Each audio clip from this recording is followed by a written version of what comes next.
a União não faz a força, né? A União Federal não faz a força, não tem feito. O que leva municípios e estados a tomar as providências que a eles cabe, porque saúde, diz o artigo 6º da Constituição, é direito social. E é direito social fundamental, não é fundante da personalidade humana. Sem saúde, sem assistência às pessoas no plano da saúde, o indivíduo se torna subindivíduo, o cidadão se torna subcidadão. E a Constituição faz da saúde um direito de todos e um dever do Estado. Artigo 136, dever do Estado, naquele sentido quadripartite, União, Estados-membros, Distrito Federal e municípios. É um dever de cada um deles.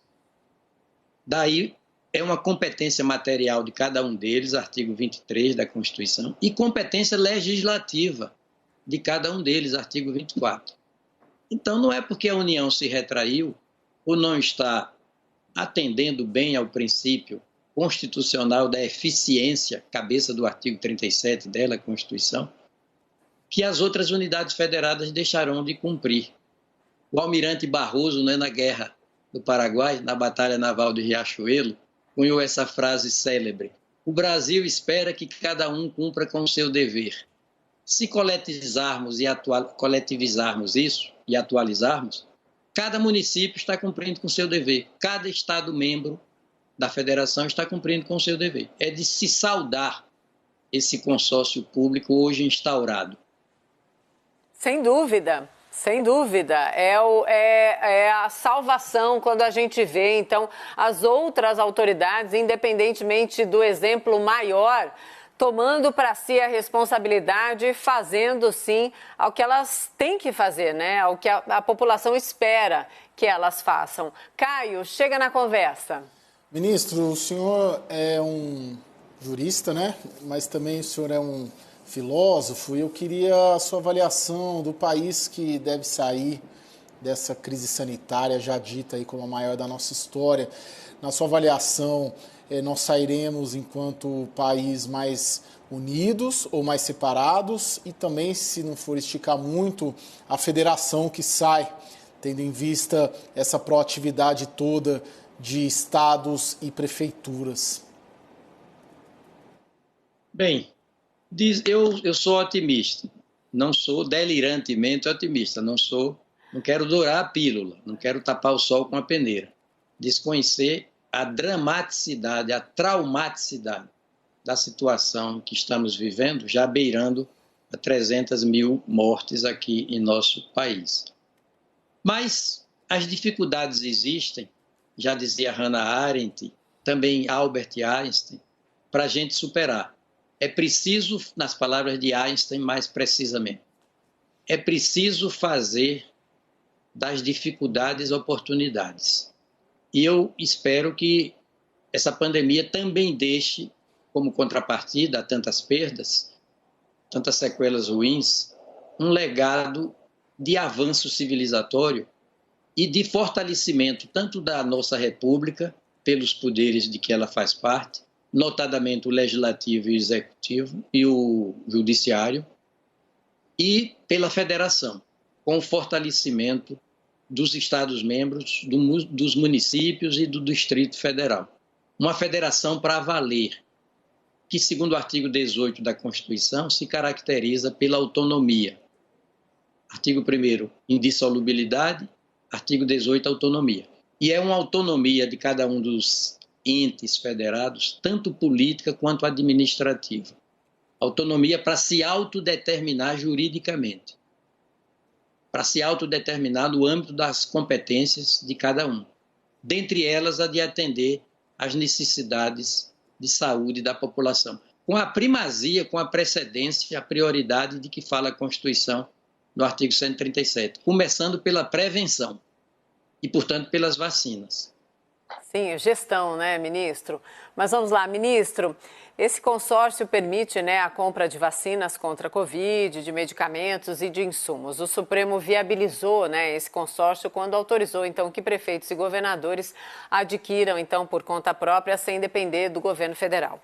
E o governo tem criticado demais as decisões do Supremo, mas aí, nas últimas horas, chamou o presidente do Supremo, o ministro Luiz Fux, para uma conversa importante, para uma reunião importante, então, de chefes de poder e outras autoridades, agora na quarta-feira.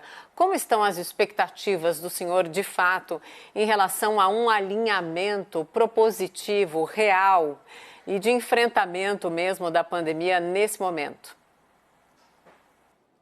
Olha, o somatório de forças é sempre bom, né? Muitos pares de olhos convergindo na direção da luz do fim do túnel, né? Essa luz é mais divisada com facilidade. Muitos pares de olhos. O somatório de forças, o somatório é sempre bom. O presidente da República, eu entendo assim, devia estar, digamos, feliz com essas iniciativas dos estados, do Distrito Federal, dos municípios, se somando à União. Quanto à participação do Poder Judiciário nessa coalizão, fora dos autos do processo, eu não recebo assim com muita naturalidade. Tenho certo receio de que não seja exatamente essa a função, não seja exatamente essa a função do Poder Judiciário.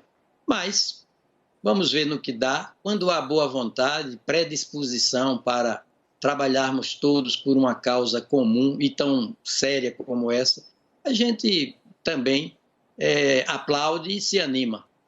Sem dúvida. Caio? Ministro, o senhor vê crime de responsabilidade em curso no país? Olha, é preciso apurar as coisas, mas saúde é direito social, conforme eu disse, né, no artigo 6º da Constituição. Direito fundamental, direito social da espécie fundamental, porque fundante da própria personalidade humana. Sem certos direitos, não há personalidade humana. A personalidade humana se desmilingue, ela esboroa, exatamente porque o indivíduo, pense na falta de liberdade de expressão, o indivíduo se desindividualiza, né? Se torna subindivíduo, o cidadão se torna subcidadão, volto a dizer. Porém, na perspectiva de do artigo 37, cabeça da Constituição, que fala em eficiência, é preciso reconhecer que, pelo menos no plano federal, esse princípio da eficiência não está bem servido, né? Retardo, negaceios, discussões inúteis, mortes em excesso, dados estatísticos comparando o Brasil com outros países, nós não estamos bem na fita, muito pelo contrário. O Brasil já é tido como o grande problema do mundo, epicentro do mundo, dessa matéria tão ruim de disseminação do vírus, de contaminação, letalidade. Então, se o princípio da eficiência não está sendo bem observado nessa matéria que a Constituição qualifica, rotula, não é, como direito fundamental, direito social, aí já há um pressuposto, pode haver, do crime de responsabilidade, porque o artigo 87 da Constituição sobre esses crimes, inciso de número 3, diz que não se pode atentar contra o livre exercício dos direitos, e vem 3 direitos: os individuais, os políticos e justamente os sociais. Então, em tese, é possível que se desenhe aí um quadro de crime de responsabilidade. Mas não vamos antecipar as coisas, dados estão sendo levantados certamente, a OAB já tem uma comissão que está apurando isso, né? Mas a sua pergunta vai ao ponto, vai no ponto. É preciso encarar também nessa perspectiva do cometimento de crimes, ou pelo menos um crime de responsabilidade nesse campo da saúde. Ministro, queria continuar a conversa, mas infelizmente o nosso tempo acabou. Hoje a nossa edição é mais curta, mas eu já deixo o convite para uma próxima entrevista. É sempre muito agradável aprender com o senhor. Então diga sim para mim e volte numa próxima vez. Boa noite e obrigada, ministro. Pois não, com muito gosto e muita honra, viu?